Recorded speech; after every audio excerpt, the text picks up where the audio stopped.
What's up, world? It's Tuesday, which means Technique Tuesday with Professor Noto. Today, we're gonna give some tips on some basic punches: the jab, the cross, the hook, the uppercut. And I chose this lesson because this is one of the first lessons I've ever taken. It was taught to me by my brother. Yesterday was his birthday. Happy birthday, Justin. He was my first martial arts instructor who got me prepared for the first grade, and he taught me how to do some of these basic punches. So I'm excited to teach you that today. Let's get to it.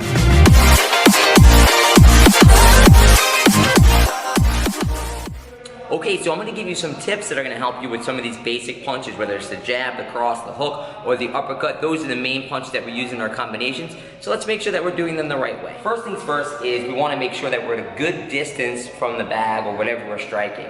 So on our jab and our cross, I want to make sure that my arm is fully extended. If I find that my cross is jammed up here, I'm not getting enough power, you can see my arm is bent. That's not going to be good for my body. It's not going to be good for the combination. I'm too close, okay? So I want to make sure that I'm about full arm's reach away from the bag. Tip number 2 is when we do these punches, we don't want to just punch with our arms.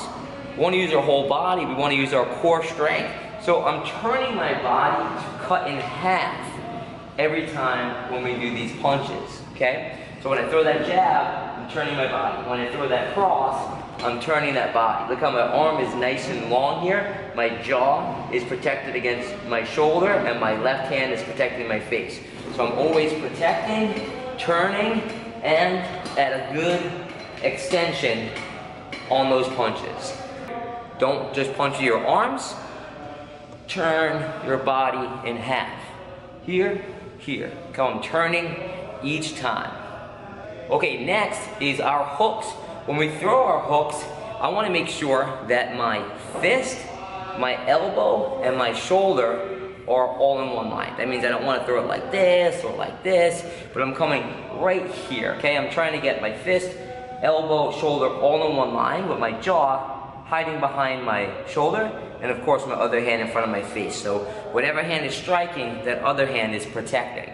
I'm going to throw this hook like I'm holding a mug here. So my hand is facing this way, not this way. Not that this is wrong, but I like to throw this way here. It ensures that I'm going to hit with all the most powerful knuckles on my hand, which are the first two. When we threw the jab and the cross, we're at arm's length, right? But now when we throw that hook, I'm going to be too far unless I throw a long hook. So I might need to step a little bit closer to that bag or that target to strike on that hook. When we step closer, I only need to make an adjustment of a few inches. So here, it's too kind of long. I'm going to move forward maybe 1 inch. Boom. And now I'm in good range. I use my front foot. 1, 2 on the jab cross. I step forward and fire that left hook. Pop, pop, step, and hook. Turning that body, of course. So when you make your adjustments, make sure that when you get close in the hooks, you don't need to like get this close. And when you step back on your crosses, you don't need to get all the way back here. Micro adjustments, play with your range because we all have different size arms, right? Different length of our arms. When we throw an uppercut, a lot of people will do what we call scrape the floor. So they'll bring their arm all the way down to the ground. Instead of bringing your arm down, what we want to do is get those hips in play again. So my hands are up, and look how I'm rolling here. My hip is turning, I'm rolling, and then my hands, my uppercut, my lead hand, right from the face. Boom, right there. So it goes from my face towards the target. If I go the other way again, I turn, I'm rolling here. Anytime I bring my arms down, 1, I'm not getting the power from my hips, my core to strike, and then 2, the farther away my hands are from my face, the less time I have to react if I wanted to block something coming at my face, right? So, again, just to recap, we have the jab and the cross. I'm making sure that I'm a good distance away from that bag, and my arms are nice and straight, and I'm turning my body.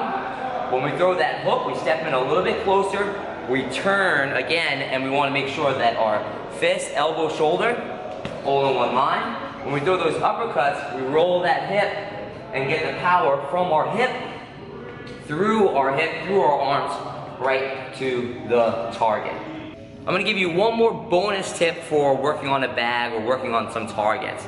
And that is, don't think of things as left and right, but try to think of things as the name of the technique. So your jab hand is always your front hand. So don't think about, oh, I'm going to punch with my left hand. Think I'm going to punch with my jab hand, because if you switch it up, this is no longer my jab hand, now this is my jab hand. So think of things like your jab, your cross, your lead hook. Your front side is your lead hook. Your back side is your rear hook. Your front side is your lead uppercut. Your back side is your rear uppercut. You can start to get the terminology down. It'll be easier to put those combinations together, because in the process of things where you're switching your feet, now you're not thinking, oh, which hand is it? Is it left? Is it right? You're going, oh, this is my lead hand, so this is my lead hook, this is my lead uppercut, this is my jab. This is my rear hand, so this is my cross, this is my rear hook, this is my rear uppercut. Okay? So just a little bonus tip for everyone out there. So today, for demonstration purposes, I did not wear wraps, because I wanted to show you what my hands look like, what my fingers are looking like. I wanted to be able to see that. But of course, if I was ever working on a bag, I always have gloves on, and underneath those gloves, I always have wraps. That is a must. It's to ensure that your knuckles don't get scraped up, your knuckles don't get jammed up, and it's an easy investment. It's a cheap investment for yourself to get some wraps to put under your gloves.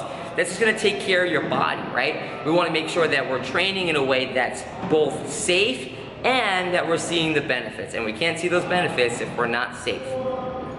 If you're looking to pick up some wraps or gloves or anything else like that, please check out the link below to Red Gear. That's where I get most of my gear. They've been helping me out for over 10 years now. They have some really great stuff, and they have some good stuff on sale too for the summertime. All right, as always, if you're enjoying these videos, please be sure to like, subscribe, and follow.